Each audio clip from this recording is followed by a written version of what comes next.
Chapter 6, The Absolute and Manifestation, delivered in London, 1896.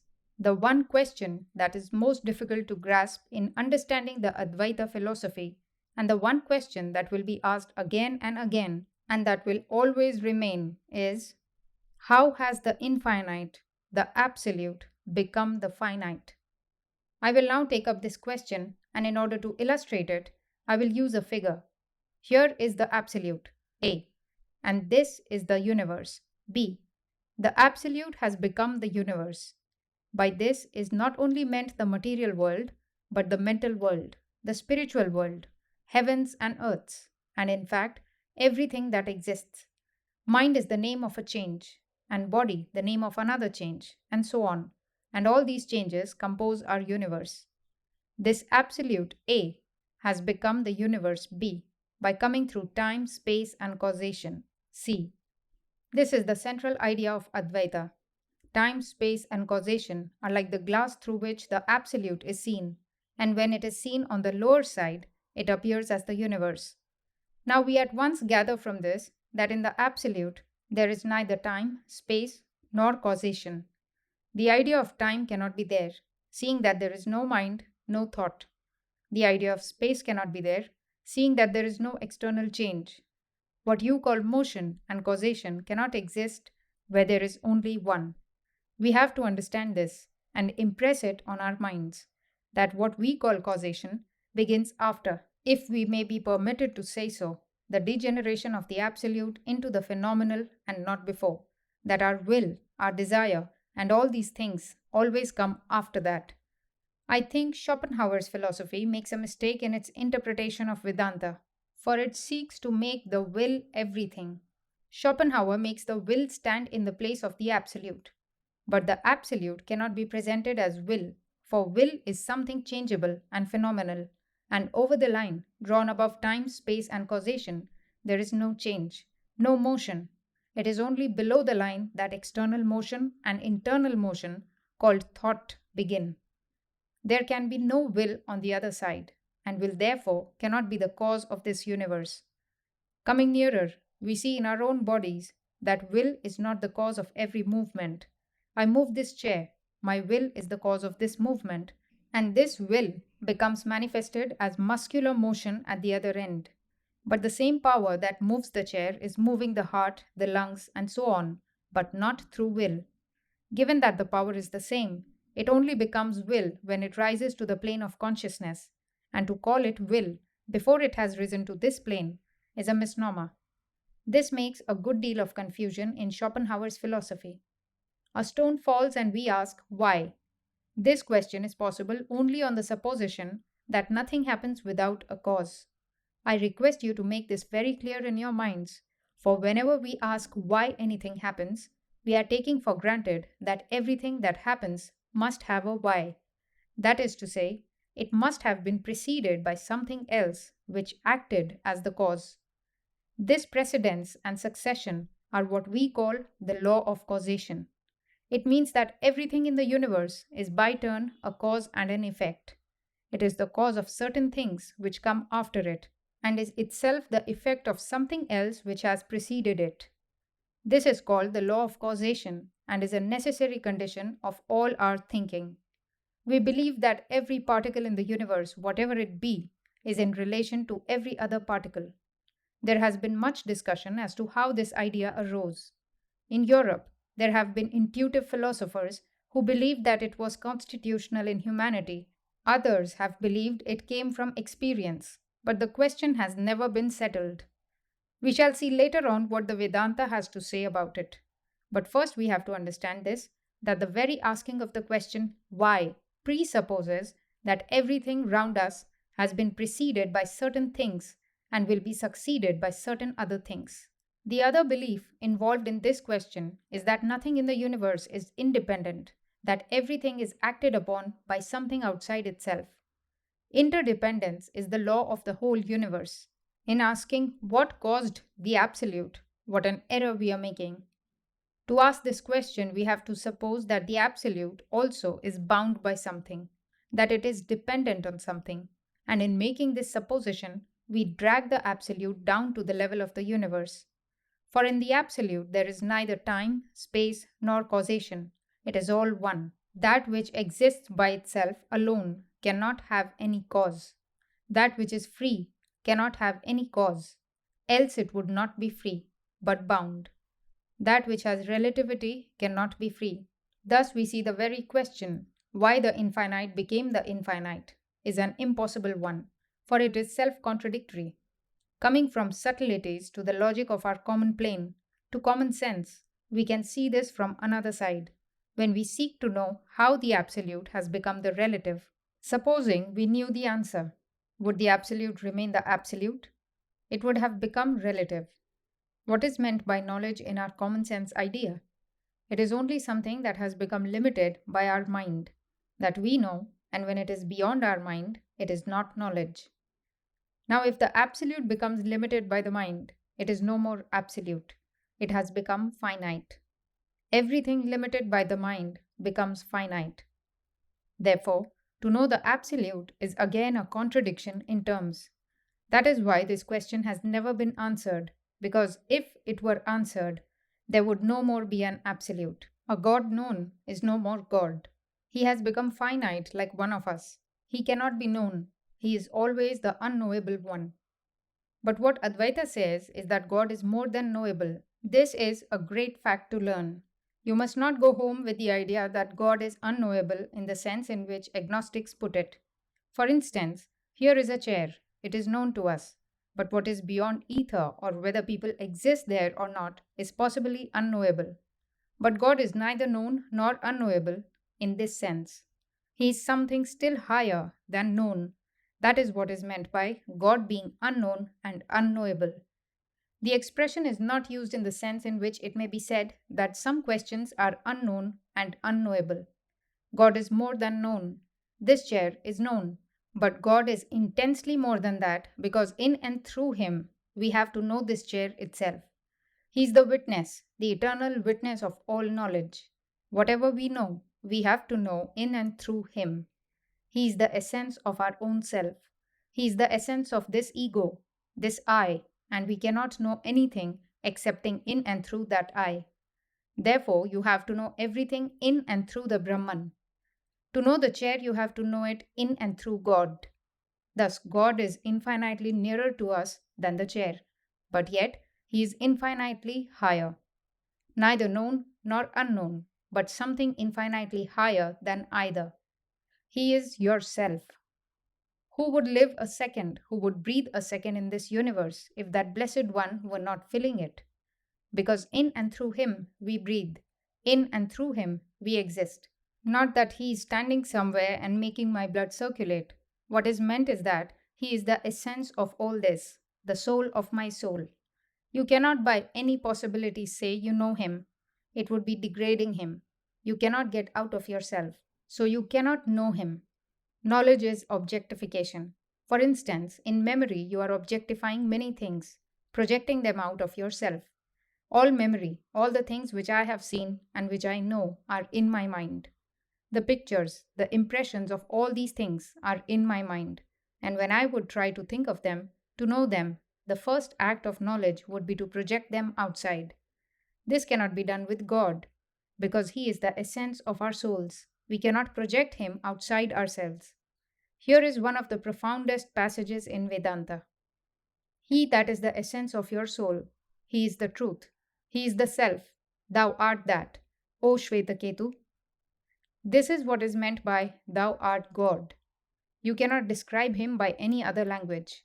All attempts of language, calling Him father or brother or our dearest friend, are attempts to objectify God, which cannot be done. He is the eternal subject of everything. I am the subject of this chair. I see the chair. So God is the eternal subject of my soul. How can you objectify Him? The essence of your souls, the reality of everything. Thus, I would repeat to you once more, God is neither knowable nor unknowable, but something infinitely higher than either. He is one with us, and that which is one with us is neither knowable nor unknowable, as our own self. You cannot know your own self. You cannot move it out and make it an object to look at, because you are that and cannot separate yourself from it. Neither is it unknowable, for what is better known than yourself? It is really the center of our knowledge. In exactly the same sense, God is neither unknowable nor known, but infinitely higher than both, for He is our real self. First, we see then that the question, what caused the Absolute, is a contradiction in terms, and secondly, we find that the idea of God in the Advaita is this oneness, and therefore we cannot objectify Him, for we are always living and moving in Him, whether we know it or not. Whatever we do is always through Him. Now, the question is, what are time, space, and causation? Advaita means non duality. There are no two, but one. Yet, we see that here is a proposition that the Absolute is manifesting itself as many through the veil of time, space, and causation. Therefore, it seems that here are two, the Absolute and Maya, the sum total of time, space, and causation. It seems apparently very convincing that there are two. To this, the Advaitist replies that it cannot be called two. To have two, we must have two absolute independent existences which cannot be caused. In the first place, time, space, and causation cannot be said to be independent existences. Time is entirely a dependent existence. It changes with every change of our mind. Sometimes in dream, one imagines that one has lived several years. At other times, several months were passed as 1 second. So, time is entirely dependent on our state of mind. Secondly, the idea of time vanishes altogether sometimes. So, with space, we cannot know what space is. Yet it is there, indefinable, and cannot exist separate from anything else. So, with causation. The one peculiar attribute we find in time, space, and causation is that they cannot exist separate from other things. Try to think of space without color, or limits, or any connection with the things around, just abstract space. You cannot. You have to think of it as the space between two limits or between three objects. It has to be connected with some object to have any existence. So, with time, you cannot have any idea of abstract time, but you have to take two events, one preceding and the other succeeding, and join the two events by the idea of succession. Time depends on two events, just as space has to be related to outside objects, and the idea of causation is inseparable from time and space. This is the peculiar thing about them, that they have no independent existence. They have not even the existence which the chair or the wall has. They are as shadows around everything which you cannot catch. They have no real existence, yet they are not non existent, seeing that through them all things are manifesting as this universe. Thus, we see first that the combination of time, space, and causation has neither existence nor non existence. Secondly, it sometimes vanishes. To give an illustration, there is a wave on the ocean. The wave is the same as the ocean, certainly, and yet we know it is a wave, and as such different from the ocean. What makes this difference? The name and the form. That is, the idea in the mind and the form. Now, can we think of a wave form as something separate from the ocean? Certainly not. It is always associated with the ocean idea. If the wave subsides, the form vanishes in a moment, and yet the form was not a delusion. So long as the wave existed, the form was there, and you were bound to see the form. This is Maya. The whole of this universe, therefore, is as it were a peculiar form. The Absolute is that ocean, while you and I, and suns and stars, and everything else are various waves of that ocean. And what makes the waves different? Only the form. And that form is time, space, and causation, all entirely dependent on the wave. As soon as the wave goes, they vanish. As soon as the individual gives up this Maya, it vanishes for him and he becomes free. The whole struggle is to get rid of this clinging on to time, space, and causation, which are always obstacles in our way. What is the theory of evolution? What are the two factors? A tremendous potential power which is trying to express itself, and circumstances which are holding it down, the environments not allowing it to express itself. So, in order to fight with these environments, the power is taking new bodies again and again. An amoeba, in the struggle, gets another body and conquers some obstacles, then gets another body, and so on, until it becomes man. Now, if you carry this idea to its logical conclusion, there must come a time when that power that was in the amoeba and which evolved as man will have conquered all the obstructions that nature can bring before it and will thus escape from all its environments. This idea expressed in metaphysics will take this form. There are two components in every action: the one, the subject, the other, the object, and the one aim of life is to make the subject master of the object. For instance, I feel unhappy because a man scolds me. My struggle will be to make myself strong enough to conquer the environment so that he may scold and I shall not feel. That is how we are all trying to conquer. What is meant by morality? Making the subject strong by attuning it to the absolute, so that finite nature ceases to have control over us. It is a logical conclusion of our philosophy that there must come a time when we shall have conquered all the environments because nature is finite. Here is another thing to learn. How do you know that nature is finite? You can only know this through metaphysics. Nature is that infinite under limitations. Therefore, it is finite. So there must come a time when we shall have conquered all environments. And how are we to conquer them? We cannot possibly conquer all the objective environments. We cannot. The little fish wants to fly from its enemies in the water. How does it do so? By evolving wings and becoming a bird. The fish did not change the water or the air. The change was in itself. Change is always subjective. All through evolution, you find that the conquest of nature comes by change in the subject. Apply this to religion and morality, and you will find that the conquest of evil comes by the change in the subjective alone. That is how the Advaita system gets its whole force on the subjective side of man. To talk of evil and misery is nonsense, because they do not exist outside. If I am immune against all anger, I never feel angry. If I am proof against all hatred, I never feel hatred. This is therefore the process by which to achieve that conquest, through the subjective, by perfecting the subjective. I may make bold to say that the only religion which agrees with and even goes a little further than modern researches, both on physical and moral lines, is the Advaita, and that is why it appeals to modern scientists so much. They find that the old dualistic theories are not enough for them, do not satisfy their necessities. A man must have not only faith, but intellectual faith too. Now, in this later part of the 19th century, such an idea as that religion coming from any other source than one's own hereditary religion must be false shows that there is still weakness left, and such ideas must be given up. I do not mean that such is the case in this country alone, it is in every country, and nowhere more than in my own. This Advaita was never allowed to come to the people. At first, some monks got hold of it and took it to the forests, and so it became to be called the forest philosophy. By the mercy of the Lord, the Buddha came and preached it to the masses, and the whole nation became Buddhists. Long after that, when atheists and agnostics had destroyed the nation again, it was found out that Advaita was the only way to save India from materialism. Thus has Advaita twice saved India from materialism. Before the Buddha came, materialism had spread to a fearful extent, and it was of a most hideous kind, not like that of the present day, but of a far worse nature. I am a materialist in a certain sense because I believe that there is only one. That is what the materialist wants you to believe. Only he calls it matter, and I call it God.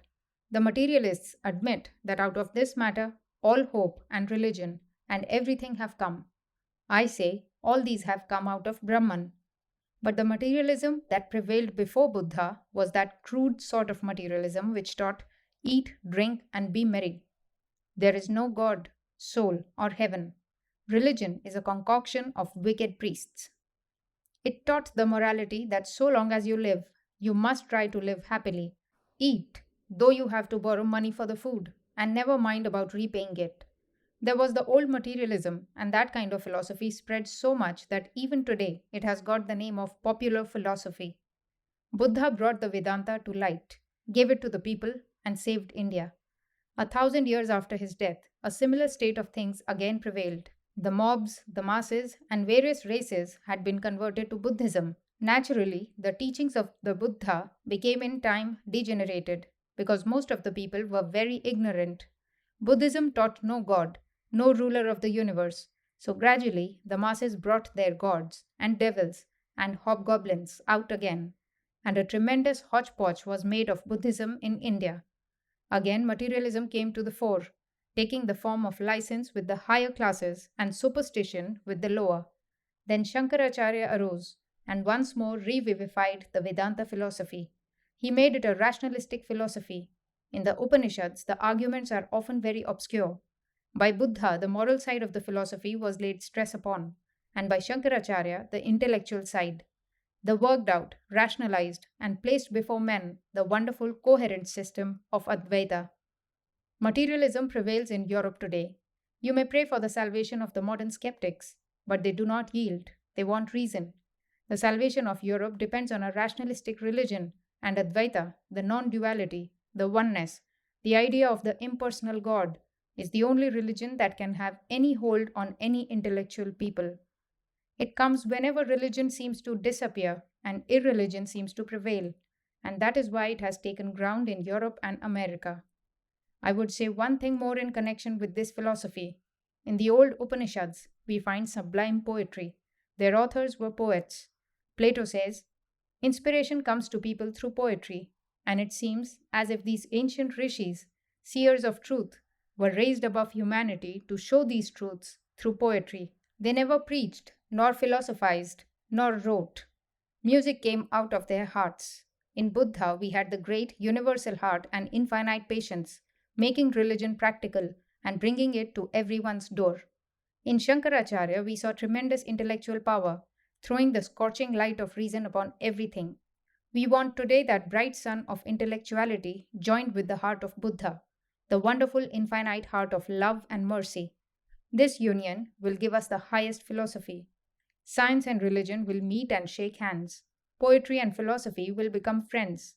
This will be the religion of the future, and if we can work it out, we may be sure that it will be for all times and peoples. This is the one way that will prove acceptable to modern science, for it has almost come to it. When the scientific teacher asserts that all things are the manifestation of one force, does it not remind you of the God of whom you hear in the Upanishads? As the one fire entering into the universe expresses itself in various forms, even so, that one soul is expressing itself in every soul, and yet is infinitely more besides. Do you not see whither science is tending? The Hindu nation proceeded through the study of the mind, through metaphysics and logic. The European nations start from external nature, and now they too are coming to the same results. We find that searching through the mind, we at last come to that oneness, that universal one, the internal soul of everything, the essence and reality of everything, the ever free, the ever blissful, the ever existing. Through material science, we come to the same oneness. Science today is telling us that all things are but the manifestation of one energy, which is the sum total of everything which exists, and the trend of humanity is towards freedom and not towards bondage. Why should men be moral? Because through morality is the path towards freedom, and immorality leads to bondage. Another peculiarity of the Advaita system is that from its very start it is non destructive. This is another glory, the boldness to preach, do not disturb the faith of any, even of those who through ignorance have attached themselves to lower forms of worship. That is what it says, do not disturb, but help everyone to get higher and higher, include all humanity. This philosophy preaches a God who is a sum total. If you seek a universal religion which can apply to everyone, that religion must not be composed of only the parts, but it must always be their sum total and include all degrees of religious development. This idea is not clearly found in any other religious system. They are all parts equally struggling to attain to the whole. The existence of the part is only for this. So, from the very first, Advaita had no antagonism with the various sects existing in India. There are dualists existing today, and their number is by far the largest in India, because dualism naturally appeals to less educated minds. It is a very convenient, natural, common sense explanation of the universe. But with these dualists, Advaita has no quarrel. The one thinks that God is outside the universe, somewhere in heaven, and the other that he is his own soul, and that it will be a blasphemy to call him anything more distant. Any idea of separation would be terrible. He is the nearest of the near. There is no word in any language to express this nearness except the word oneness. With any other idea, the Advaitist is not satisfied, just as the dualist is shocked with the concept of the Advaita and thinks it blasphemous. At the same time, the Advaitist knows that these other ideas must be, and so has no quarrel with the dualist who is on the right road. From his standpoint, the dualist will have to see many. It is a constitutional necessity of his standpoint. Let him have it. The Advaitist knows that whatever may be his theories, he is going to the same goal as he himself. There he differs entirely from dualist who is forced by his point of view to believe that all differing views are wrong. The dualists all the world over naturally believe in a personal God who is purely anthropomorphic, who like a great potentate in this world is pleased with some and displeased with others. He is arbitrarily pleased with some people or races and showers blessing upon them. Naturally, the dualist comes to the conclusion that God has favorites and he hopes to be one of them. You will find that in almost every religion is the idea we are the favorites of our God, and only by believing as we do can you be taken into favor with him. Some dualists are so narrow as to insist that only the few that have been predestined to the favor of God can be saved. The rest may try ever so hard, but they cannot be accepted. I challenge you to show me one dualistic religion which has not more or less of this exclusiveness. And therefore, in the nature of things, dualistic religions are bound to fight and quarrel with each other. And this they have ever been doing. Again, these dualists win the popular favor by appealing to the vanity of the uneducated. They like to feel that they enjoy exclusive privileges. The dualist thinks you cannot be moral until you have a God with a rod in his hand, ready to punish you. The unthinking masses are generally dualists, and they, poor fellows, have been persecuted for thousands of years in every country, and their idea of salvation is, therefore, freedom from the fear of punishment. I was asked by a clergyman in America, "What? You have no devil in your religion? How can that be?" But we find that the best and the greatest men that have been born in the world have worked with that high impersonal idea. It is the man who said, "I and my Father are one," whose power has descended unto millions. For thousands of years it has worked for good, and we know that the same man, because he was a non dualist, was merciful to others. To the masses who could not conceive of anything higher than a personal God, he said, "Pray to your Father in heaven." To others who could grasp a higher idea, he said, "I am the vine, ye are the branches." But to his disciples, to whom he revealed himself more fully, he proclaimed the highest truth: "I and my Father are one." It was the great Buddha who never cared for the dualist gods, and who has been called an atheist and materialist, who yet was ready to give up his body for a poor goat. That man set in motion the highest moral ideas any nation can have. Whenever there is a moral code, it is ray of light from that man. We cannot force the great hearts of the world into narrow limits and keep them there, especially at this time in the history of humanity, when there is a degree of intellectual development such as was never dreamed of even 100 years ago, when a wave of scientific knowledge has arisen which nobody, even 50 years ago, would have dreamed of. By trying to force people into narrow limits, you degrade them into animals and unthinking masses. You kill their moral life. What is now wanted is a combination of the greatest heart with the highest intellectuality, of infinite love with infinite knowledge. The Vedantist gives no other attributes to God except these three: that he is infinite existence, infinite knowledge, and infinite bliss, and he regards these three as one. Existence without knowledge and love cannot be. Knowledge without love and love without knowledge cannot be. What we want is the harmony of existence, knowledge, and bliss infinite. For that is our goal. We want harmony, not one-sided development. And it is possible to have the intellect of a Shankara with the heart of a Buddha. I hope we shall all struggle to attain to that blessed combination.